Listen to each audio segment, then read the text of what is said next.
প্রিয় ছাত্ররা সবাই শুভেচ্ছা নিবে। আশা করি তোমরা সবাই ভালো এবং নিরাপদে আছো। আমি সুব্রত কুমার দাস, প্রভাষক উদ্ভিদ বিজ্ঞান বিভাগ, ঢাকা কলেজ, ঢাকা। আমার আজকের এই নিয়মিত অনলাইন ক্লাসে তোমাদের স্বাগতম জানাচ্ছি। আমি আজকে যে বিষয়টির উপর পাঠদান করব সেটি ফাঞ্জির স্যাকারোমাইসিস বা ইস্ট। তোমরা জানো স্যাকারোমাইসিস বা ইস্ট একটি গুরুত্বপূর্ণ ফাঙ্গাস। এটা আমরা দৈনন্দিন জীবনেও এই ছত্রাকটির ব্যবহার করে থাকি। তো এই ছত্রাকটির সাধারণ বৈশিষ্ট্য, হ্যাবিটেট, এর ভেজিটেটিভ স্ট্রাকচার, রিপ্রোডাকশনস, এইসব বিষয় নিয়ে আজকে আমি ক্লাসটি সাজিয়েছি। আশা করি তোমাদের ভালো লাগবে। আর যদি কোথাও বুঝতে অসুবিধা হয় অবশ্যই আমার ইনবক্সে টেক্সট করবে। পরবর্তী ক্লাসে আমি সেই বিষয়গুলি সমাধান করে দিব। তাহলে শুরু করে যাচ্ছি। স্যাকারোমাইসিস বা ইস্ট। স্যাকারোমাইসিস বা ইস্ট এটি একটি স্যাকারোমাইসিটেসি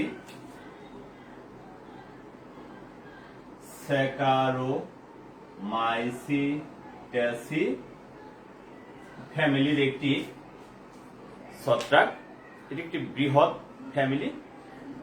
বিজ্ঞানীদের মতে এই স্যাকারোমাইসিটেসি ফ্যামিলিতে বা গোত্রটিতে যে ছত্রাক রয়েছে বা স্যাকারোমাইসিস রয়েছে তার প্রজাতির সংখ্যা 10 থেকে 16টি রয়েছে। বিজ্ঞানী কির্ক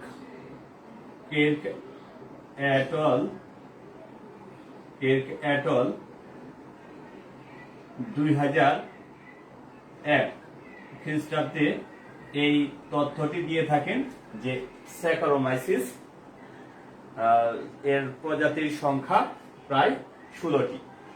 এছাড়াও এই ইস্ট বা স্যাকারোমাইসিটেসিস ফ্যামিলির প্রধান যে প্রজাতি সেটি হচ্ছে স্যাকারোমাইসিস সেরিভেসি। স্যাকারোমাইসিস সেরিভেসি এটি একটি প্রধান প্রজাতি।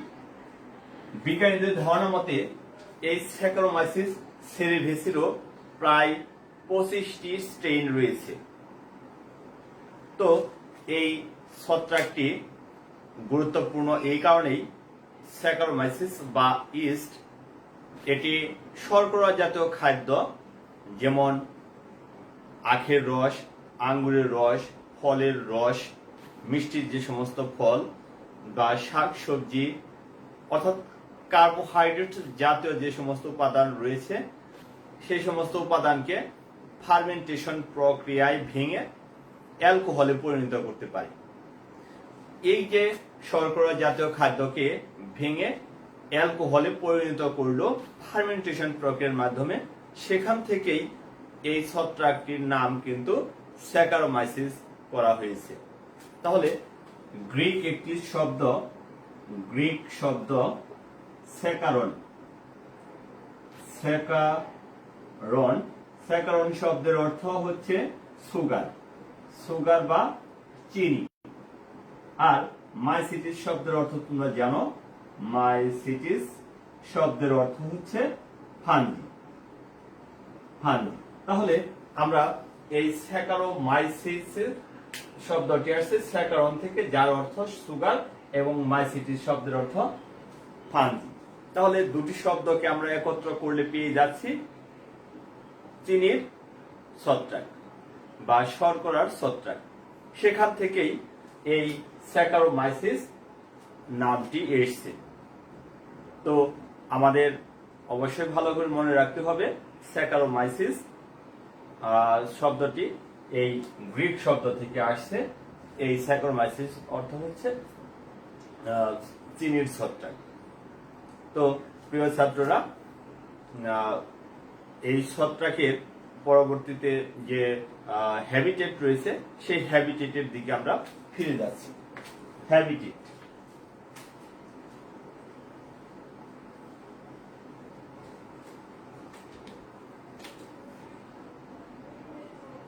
হ্যাবিটেট বা বাসস্থান। এই স্যাকারোমাইসিস ছত্রাকটি সাধারণত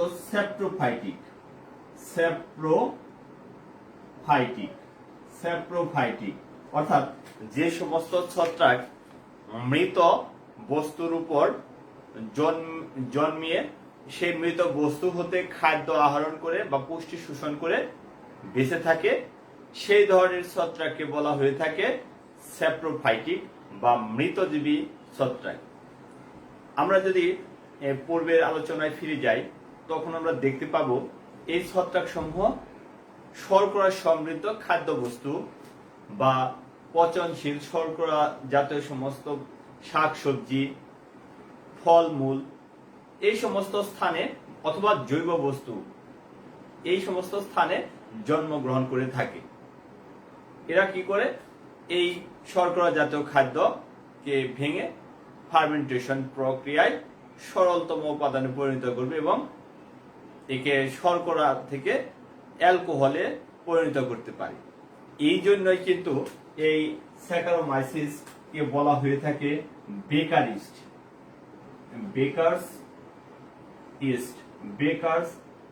ইস্ট অথবা একে আমরা বলতে পারি ব্রেয়ার ইস্ট।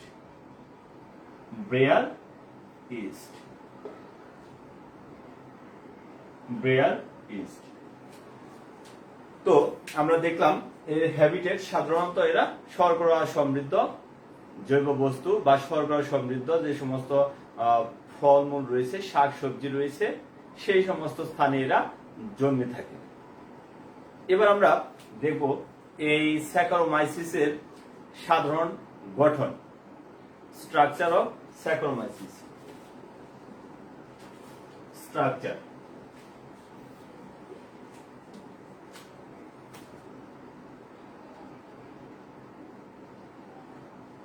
স্যাকারোমাইসিস খুবই সরলতম একটি ছত্রাক এবং ক্ষুদ্র গঠন এবং এটি এক কোষ বিশিষ্ট হয়ে থাকে। এই ছত্রাকের যদি আমরা বর্ণ দেখি তাহলে দেখব এটি প্রায় বর্ণহীন ছত্রাক।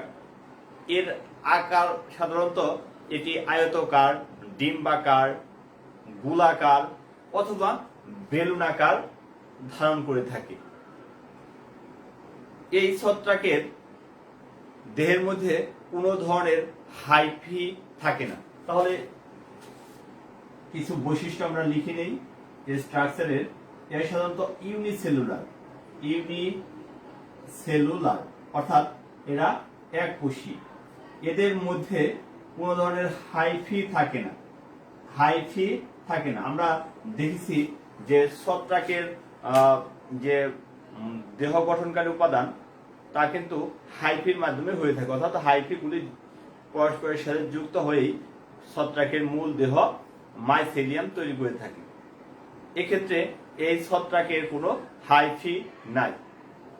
তবে অনেক সময় দেখা যায় যে সমস্ত ছত্রাকের স্যাকারোমাইসিসের প্রজাতি সমূহ বার্ডিং বা মুকুলোদ্গম প্রক্রিয়ায় সংখ্যা বৃদ্ধি করে।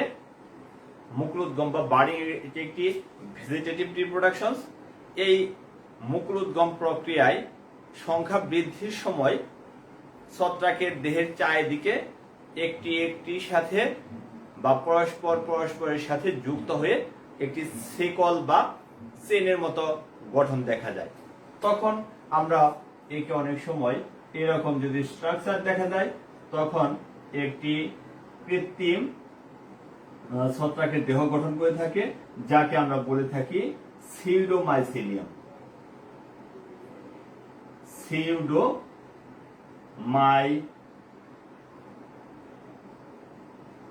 সিউডোমাইসেলিয়াম বলে থাকি, অর্থাৎ একটি ইস্ট, এটি একটি ইস্ট, এটি একটি ইস্ট। বার্ডিং প্রক্রিয়া যখন ইস্ট সমূহ পরস্পরের সাথে যুক্ত অবস্থায় থাকে তখন একটি অপ্রকৃত মাইসেলিয়ামের মতো দেখা যায়। সেই অপ্রকৃত মাইসেলিয়ামকে আমরা বলে থাকি সিউডোমাইসেলিয়াম। তবে প্রকৃতপক্ষে এদের কোনো এই ধরনের মাইসেলিয়াম তৈরি হয় না, যেহেতু এরা হচ্ছে ইউনিসেলুলার বা এককোষী ছত্রাক। এবার আমরা ছত্রাকের যে কোষ প্রাচীর রয়েছে, প্রোটোপ্লাস্ট রয়েছে, তার গঠনটা আমরা দেখে নিই চিত্রের মাধ্যমে, তাহলে খুব সহজেই আমরা বুঝতে পারবো ছত্রাকটি দেখতে কি রকম। আমরা প্রথমেই সেল ওয়াল সম্পর্কে আলোচনা করব। সেল ওয়াল বা কোষ প্রাচীর। এই স্যাকারোমাইসিস বা ইস্টের যে সেল ওয়াল বা কোষ প্রাচীর, এটা খুবই সাধারণ এবং পাতলা এবং নরম। এছাড়াও এটি একটি মসৃণ রয়েছে। সেল ওয়াল খুবই মসৃণ। তাহলে আমরা দেখতে পাচ্ছি এটি একটি সেল ওয়াল, একটি মসৃণ। সেল ওয়ালের যে পুরুত্ব আমরা দেখি প্রায় 70 ন্যানোমিটার পুরো হয়ে থাকে। এই সেল ওয়াল প্রায় 70 ন্যানোমিটার পুরো হয়ে থাকে। এখানে আরেকটি কথা বলে রাখাই ভালো, কোন বিজ্ঞানীর মতে এই স্যাকারোমাইসিসের যে দৈর্ঘ্য, স্যাকারোমাইসিসের দৈর্ঘ্য 3 থেকে 15 মাইক্রোমিটার বা মাইক্রন ধরেছেন, আর এর ব্যাস 2 থেকে 8 মাইক্রন বা মাইক্রোমিটার বিবেচনা করেন। তো প্রিয় ছাত্ররা, একটু ভালো করে নোট নিয়ে নাও।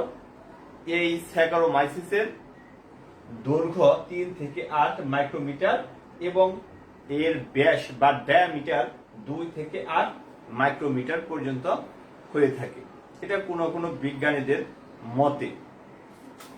তো এই ছত্রাকের সেল ওয়ালটি হবে কম পুরো, নরম, এবং এই পুরুত্ব যদি আমরা হিসাব করি তাহলে প্রায় 70 ন্যানোমিটার পর্যন্ত হয়ে থাকে, এবং এই সেল ওয়ালের বাইরে কোনো অলঙ্করণ নেই, অর্থাৎ এটি একটি মসৃণ সেল ওয়াল থাকে। সেল ওয়ালের রাসায়নিক স্ট্রাকচার যদি আমরা বিবেচনা করি তাহলে দেখতে পাই এইখানে সেল ওয়ালের মধ্যে রয়েছে প্রোটিন থাকে, এর মধ্যে লিপিড রয়েছে, এছাড়াও কার্বোহাইড্রেট রয়েছে। কার্বোহাইড্রেটস তো কার্বোহাইড্রেটস এর একটি বিশেষ উপাদান থাকে। কার্বোহাইড্রেটস এর বিশেষ উপাদানের মধ্যে বিটা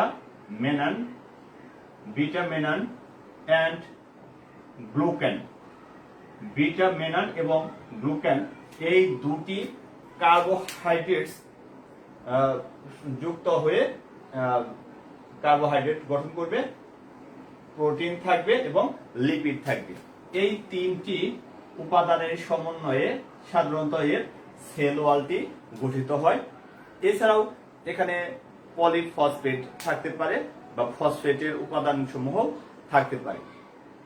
তো প্রিয় ছাত্ররা, আমরা দেখলাম এই স্যাকারোমাইসিসের সেল ওয়ালটি পাতলা বা কম পুরো বিশিষ্ট হবে, নরম হবে এবং মসৃণ হবে। এটি পুরুত্বর দিকে 70 ন্যানোমিটার। আর রাসায়নিক গঠনে এই সেল ওয়ালটি প্রোটিন, লিপিড এবং কার্বোহাইড্রেটস এর সমন্বয়ে গঠিত। সেই কার্বোহাইড্রেটস এর মধ্যে কি থাকে? কার্বোহাইড্রেটস এর মধ্যে রয়েছে বিটা মেনান এবং গ্লুকান জাতীয় উপাদান। এরপর আমরা চলে যাই প্রোটোপ্লাস্ট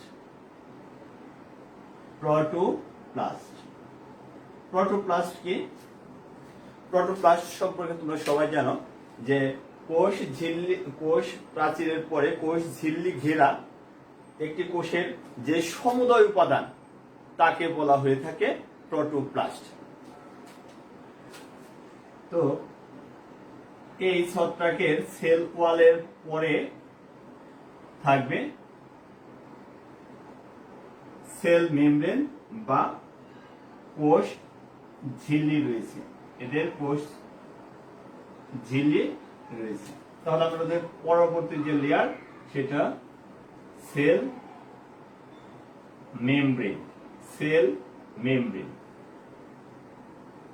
এই ছত্রাকের প্রোটোপ্লাস্টের মধ্যে আমরা যদি দেখি তাহলে দেখতে পাবো ক্ষুদ্র একটি নিউক্লিয়াস এবং সাইটোপ্লাজমের সমন্বয়ে এই ছত্রাকের প্রোটোপ্লাস্টটি গঠিত হয় প্রধানত।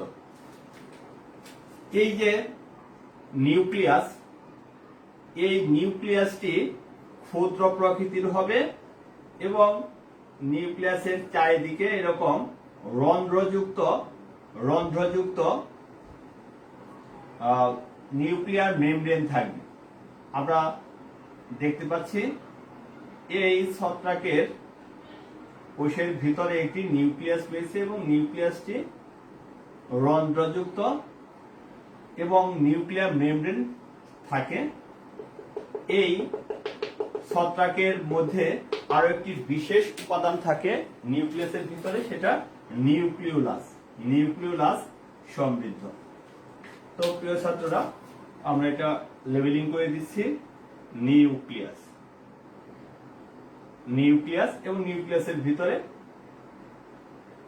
উপাদানটি হচ্ছে নিউক্লিউলাস।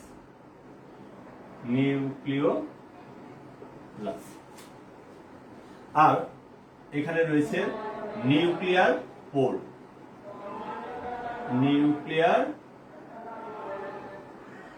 পোল বা নিউক্লিয়ার রন্ধ্র। এটা আমি না দিই, জায়গার সমস্যা হচ্ছে। এরপরে নিউক্লিয়াসের সংলগ্ন বা কোষের মাঝখানে বিরাট একটি উপাদান থাকে, তাকে বলা হয় সেল ভ্যাকিউল বা কোষ গহ্বর। আমরা এই স্যাকারোমাইসিস বা ইস্টের গঠনে কোষের মধ্যে একটি বিরাট বা বৃহৎ সেল ভ্যাকিউল দেখতে পাই। এই সেল ভ্যাকিউলটির একটি নিজস্ব আবরণী রয়েছে।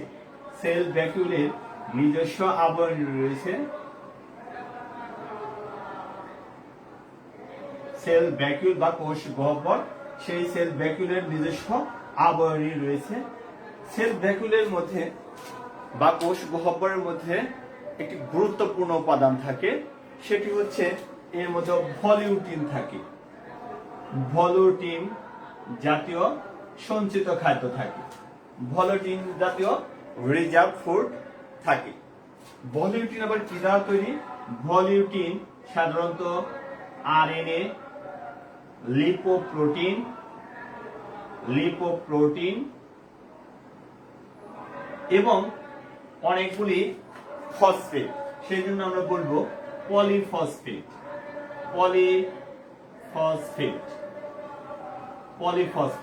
তো প্রিয় ছাত্ররা, এই সেল ভ্যাকিউলের একটি গুরুত্বপূর্ণ রিজার্ভ ফুড হচ্ছে ভলিউটিন।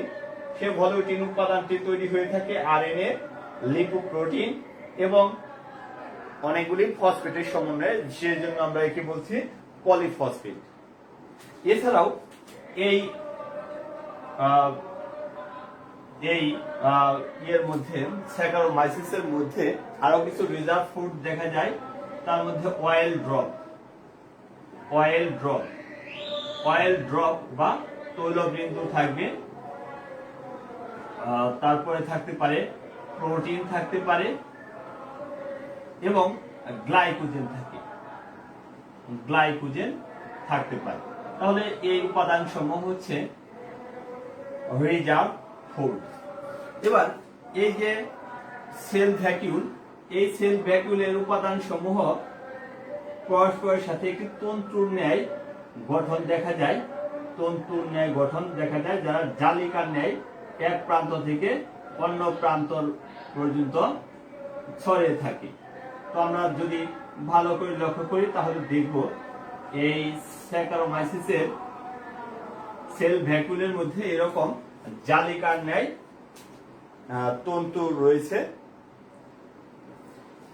এছাড়াও এই স্যাকারোমাইসিসের যে প্রোটোপ্লাস্টের আরেকটি গুরুত্বপূর্ণ উপাদান থাকবে সাইটোপ্লাজম। সাইটোপ্লাজম, এর সাইটোপ্লাজম রয়েছে। তো এই সাইটোপ্লাজম সম্পর্কে তো আমরা আগেই জানি, তরল রাসায়নিক উপাদান। এই সাইটোপ্লাজমের কে আমরা দুটি অঞ্চলে বিভাজিত করা যায়। সাইটোপ্লাজমকে দুটি অঞ্চলে বিভাজিত করা যায়।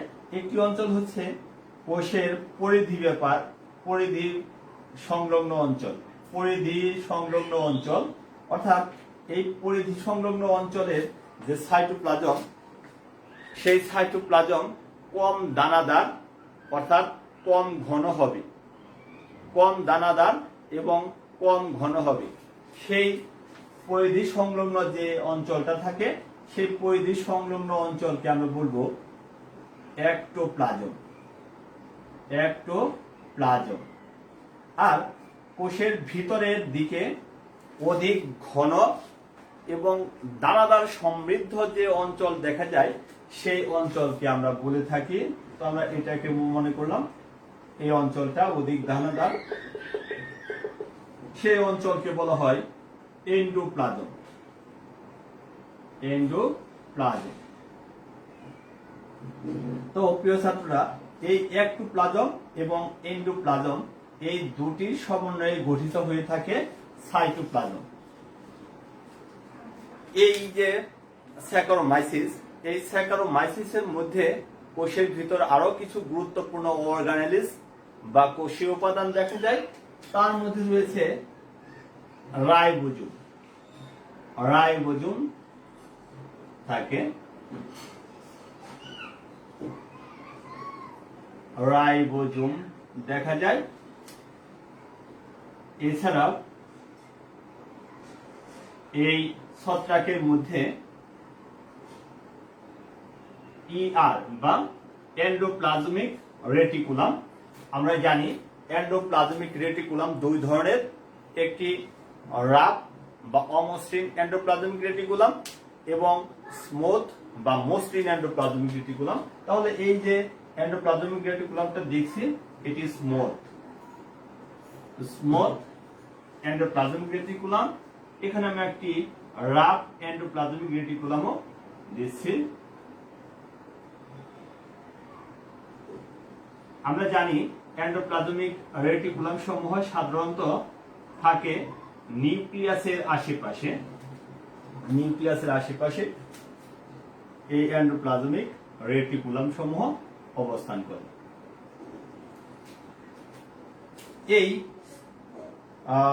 স্যাকারোমাইসিসের মধ্যে মাইটোকন্ড্রিয়নও রয়েছে, মাইটোকন্ড্রিয়নও রয়েছে, নিজস্ব মাইটোকন্ড্রিয়ন থাকে, মাইটোকন্ড্রিয়া, মাইটোকন্ড্রিয়া থাকে। যেহেতু এরা ফাঙ্গাস, তাই এদের দেহের মধ্যে কোনো ধরনের ক্লোরোপ্লাস্ট জাতীয় উপাদান থাকে না। ক্লোরোপ্লাস্ট না থাকার কারণেই এরা কিন্তু নিজের খাদ্য নিজে তৈরি করতে পারে না। এই এন্ডোপ্লাজমিক রেটিকুলাম স্মুথ হতে পারে এবং রাফ বা অমসৃণ হতে পারে। এছাড়াও এইখানে থাকে বিভিন্ন ধরনের রিজার্ভ ফ্রুট বা লিপিড কণা, লিপিড গ্রেইন, লিপিড গ্রেইন থাকতে পারে। তো এই হচ্ছে একটি স্যাকারোমাইসিসের স্ট্রাকচার। তোমরা অবশ্যই ফিগার নেমটি দিবে, ফিগার নেম যদি না দাও তাহলে কিন্তু চিত্রটি অসম্পূর্ণ থেকে যাবে। স্যাকারোমাইসিসের স্ট্রাকচার আমি স্যাকারোমাইসিস লিখে দিলাম, সাইটোপ্লাজমগুলি দেখে দিও ভালো করে, তাহলে এই সুন্দর একটি স্ট্রাকচার স্যাকারোমাইসিসের আমরা পেতে পারি। এবার আসো, এই যে স্যাকারোমাইসিস, এই স্যাকারোমাইসিস কে আমরা যদি দেখি, এখানে টোটাল ক্রোমোজোম সংখ্যা 8, এখানে 8টি ক্রোমোজোম থাকে।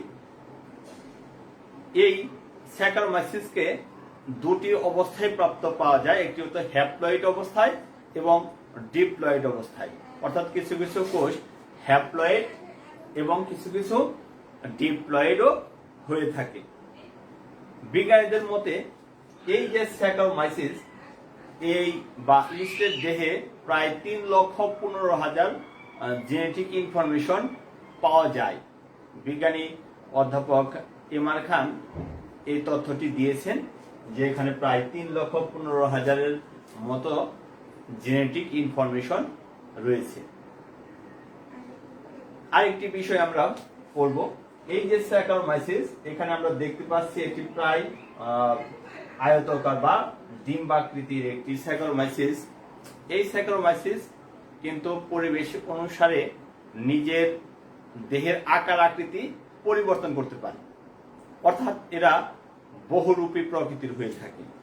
বহুরূপীকে আমরা ইংলিশে একটি স্পেশাল টার্ম চিহ্নিত করে থাকি, যাকে বলা হয় প্লেউরোমরফিক।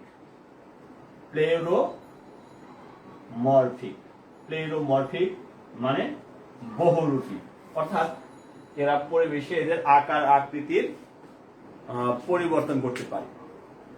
তো প্রিয় ছাত্ররা, আমরা এখন দেখলাম একটি স্যাকারোমাইসিসের স্ট্রাকচার। সেখানে আমরা আলোচনা করলাম যে এর সেল ওয়াল রয়েছে এবং প্রোটোপ্লাস্ট, এই দুটি হেডিং আলোচনা করলাম। সেই প্রোটোপ্লাস্টের মধ্যে আমরা দেখেছি cell membrane, ribosome, nucleus, Golgi কোষ, গহ্বর, তারপরে সাইটোপ্লাজম রয়েছে। সেই সাইটোপ্লাজমের দুটি অঞ্চল আমরা দেখলাম, একটি একটোপ্লাজম, একটি এন্ডোপ্লাজম।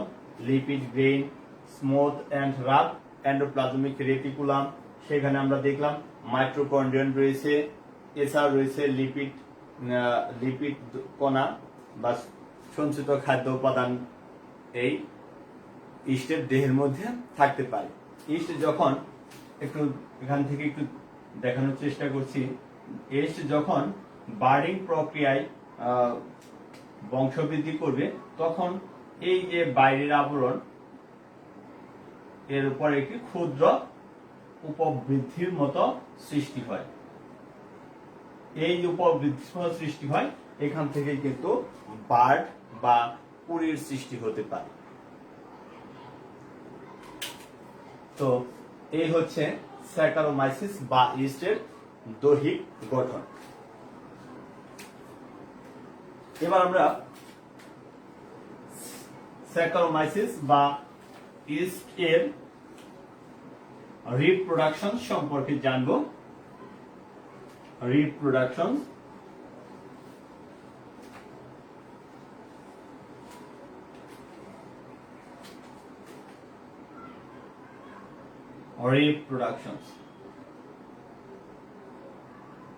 স্যাকারোমাইসিস বা ইস্ট তিনটি জনন পদ্ধতিতেই তাদের জনন ক্রিয়া সম্পূর্ণ করে থাকে। এই তিনটি জনন পদ্ধতি হচ্ছে,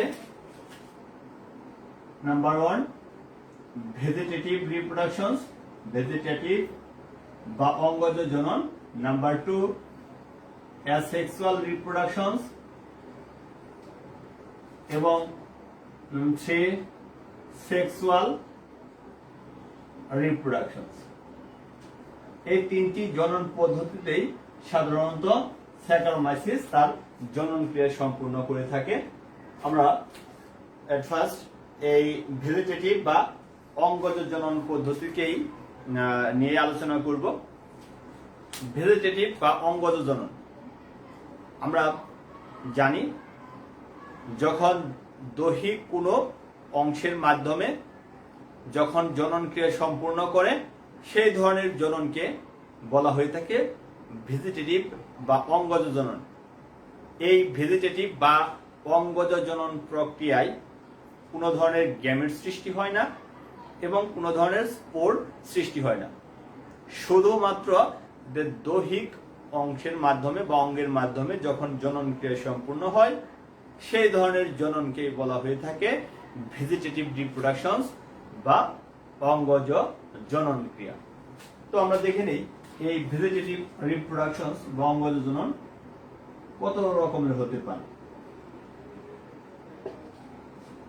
ছত্রাকের ক্ষেত্রে ভেজিটেটিভ বা অঙ্গজ জনন বিভিন্ন পদ্ধতিতে হয়ে থাকে। আমরা প্রিভিয়াস ক্লাসে সেগুলি সুন্দর করে দিয়ে আছে, কিন্তু স্যাকারোমাইসিসের ক্ষেত্রে দুটি পদ্ধতিতে এরা জনন ক্রিয়া সম্পন্ন করে থাকে। অঙ্গজ পদ্ধতিতে একটিকে আমরা বলে থাকি বার্ডিং, একটিকে আমরা বলে থাকি বার্ডিং বা মুকুলোদ্গম, এবং আরেকটিকে আমরা বলে থাকি বাইনারি ফিশন।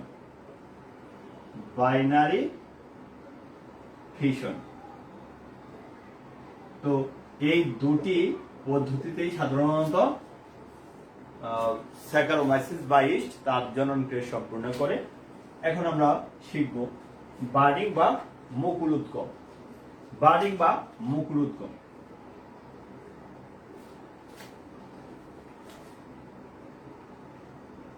উপযুক্ত খাদ্যের উপস্থিতিতে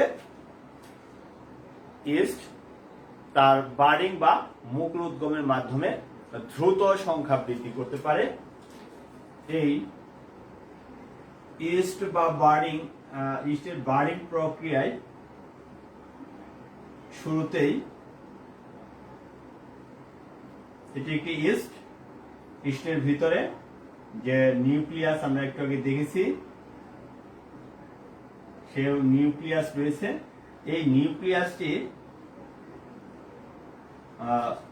বিভাজন হবে।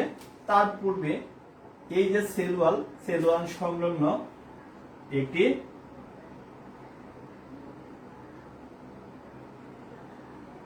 কুড়ি সৃষ্টি হবে। ছোট্ট একটি কুড়ি বা উপবৃদ্ধি তৈরি হয়, যাকে আমরা বলে থাকি বাড বা কুড়ি।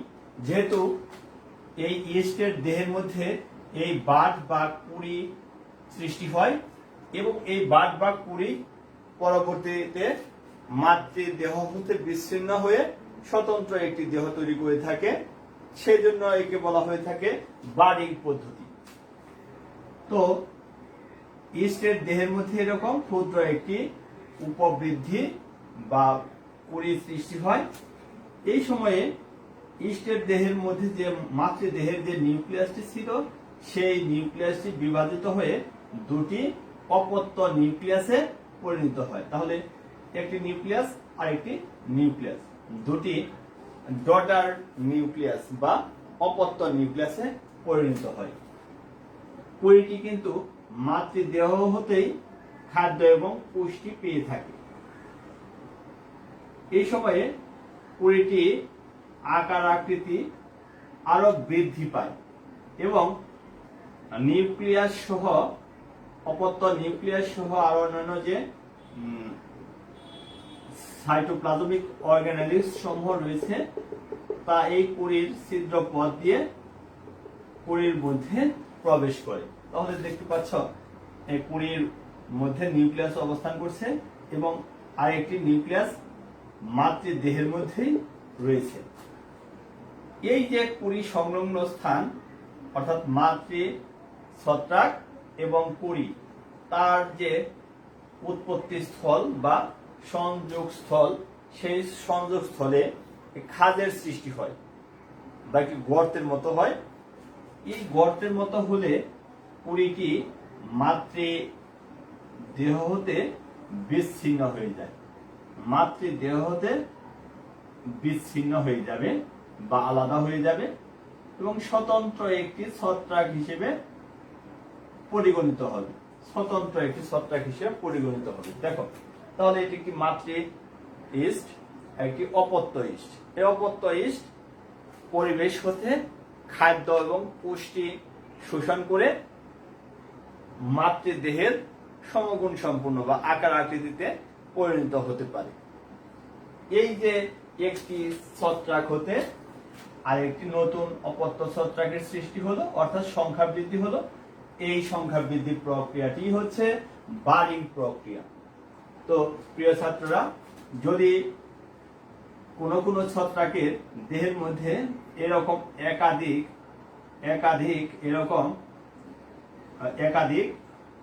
এই একাধিক বার্ড বা কুড়ি সৃষ্টি হয়, তখন একে দেখতে কিন্তু অনেকটা মনে হয় মাইসেলিয়ামের মতো। এই রকম গঠন যখন দেখা যায় তখনই কিন্তু বলা হয়ে থাকে এটি একটি সিউডোমাইসেলিয়াম। আসলে ইস্টের কোনো প্রকৃত মাইসেলিয়াম নেই। তো প্রিয় ছাত্ররা, আমরা ভেজিটেটিভ রিপ্রোডাকশনস এর যে বার্ডিং পদ্ধতি, সেই বার্ডিং পদ্ধতিতে কিভাবে এদের জনন ক্রিয়া সম্পূর্ণ হয় সেটা আমরা দেখে নিলাম। এবার আরো একটি পদ্ধতি রয়েছে, সেটি হচ্ছে ফিশন, বাইনারি ফিশন বা দ্বিভাজন। বাইনারি ফিশন বা দ্বিভাজন প্রক্রিয়া। এই দ্বিভাজন প্রক্রিয়ার মাধ্যমেও ছত্রাক বা ইস্ট তার বংশবৃদ্ধি করে থাকে। এই প্রক্রিয়ায়ও ছত্রাকের বা ইস্টের দেহের মধ্যে যে নিউক্লিয়াসটি রয়েছে সেই নিউক্লিয়াসটি বিভাজিত হয়ে দুটি নিউক্লিয়াসে পরিণত হয়। দেখো, এটি কি মাতৃছত্রাক, মাতৃছত্রাকের মধ্যে যে নিউক্লিয়াসটি রয়েছে সেই নিউক্লিয়াসটি বিভাজিত হয়ে দুটি অপত্য নিউক্লিয়াসে পরিণত হয়। এখানে কিন্তু কোনো ধরনের বার্ড বা কুড়ি উৎপন্ন হবে না। এই যে অপত্য দুটি নিউক্লিয়াস সৃষ্টি হলো, অপত্য নিউক্লিয়াসের দুটির মাঝখানে, অপত্য নিউক্লিয়াসের মাঝখানে কোষ ঝিল্লি এবং কোষ প্রাচীর ভিতর দিকে একটি আঙ্গুলের মতো করে ঢুকে যাবে বা একটি খাঁজের সৃষ্টি করবে। এই খাঁজটি ক্রমান্বয়ে বৃদ্ধি পেতে থাকবে, ক্রমান্বয়ে বৃদ্ধি পেতে থাকবে এবং বৃদ্ধির এক পর্যায়ে এই খাঁজ সংলগ্ন স্থানে গর্ত এতই বৃদ্ধি পাবে যেন এই কোষ দুটি পরস্পর হতে বিচ্ছিন্ন হয়ে যায়। এই যে একটি কোষ দুটি কোষে পরিণত হলো, একে আমরা বলবো বাইনারি ফিশন বা দ্বিভাজন প্রক্রিয়া। প্রিয় ছাত্ররা, তাহলে আমরা এই ভেজিটেটিভ রিপ্রোডাকশনস এ দেখতে পেলাম দুটি পদ্ধতি রয়েছে, একটি বার্ডিং পদ্ধতি বা মুকুলোদ্গম পদ্ধতি আর একটি বাইনারি ফিশন পদ্ধতি। এই দুটি পদ্ধতির মাধ্যমে ছত্রাক তার জননক্রিয়া সম্পূর্ণ করে অঙ্গজ পদ্ধতিতে। তো আমরা পরবর্তী যে ক্লাস হবে সেইখানে আলোচনা করব অ্যাসেক্সুয়াল রিপ্রোডাকশন এবং সেক্সুয়াল রিপ্রোডাকশন সম্পর্কে। তো আজকে এই পর্যন্তই। তোমাদের যাওয়ার আগে আরেকটি ইনফরমেশন দিতে চাই। ছত্রাকের যেমন স্যাকারোমাইসিসের দেখেছি যে 10 থেকে 16টি প্রজাতি রয়েছে, তার মধ্যে প্রধান ছিল স্যাকারোমাইসিস সেরিভেসি। এছাড়াও রয়েছে স্যাকারোমাইসিস পম্বি, স্যাকারোমাইসিস প্যারাডক্সাস ইত্যাদি প্রধান। তো তোমরা স্যাকারোমাইসিস সম্পর্কে ভালো করে আরো পড়াশোনা করবে। সে পর্যন্ত তোমরা ভালো থাকো, সুস্থ থাকো। যদি বুঝতে কোথাও অসুবিধা হয় অবশ্যই আমাকে ইনফর্ম করবে, আমি আগামী ক্লাস নেওয়ার সময় সেগুলি সলভ করার চেষ্টা করব। এতক্ষণ ধৈর্য সহকারে আমাকে শোনার জন্য আন্তরিকভাবে ধন্যবাদ জ্ঞাপন করছি। ঢাকা কলেজ পরিবার এর পক্ষ হতে উদ্ভিদ বিজ্ঞান পরিবারের পক্ষে আমাকে ক্লাসটি পরিচালনা করার জন্য নিজেকে কৃতজ্ঞ মনে করছি। ভালো থাকো, সুস্থ থাকো, বেস্ট অফ লাক।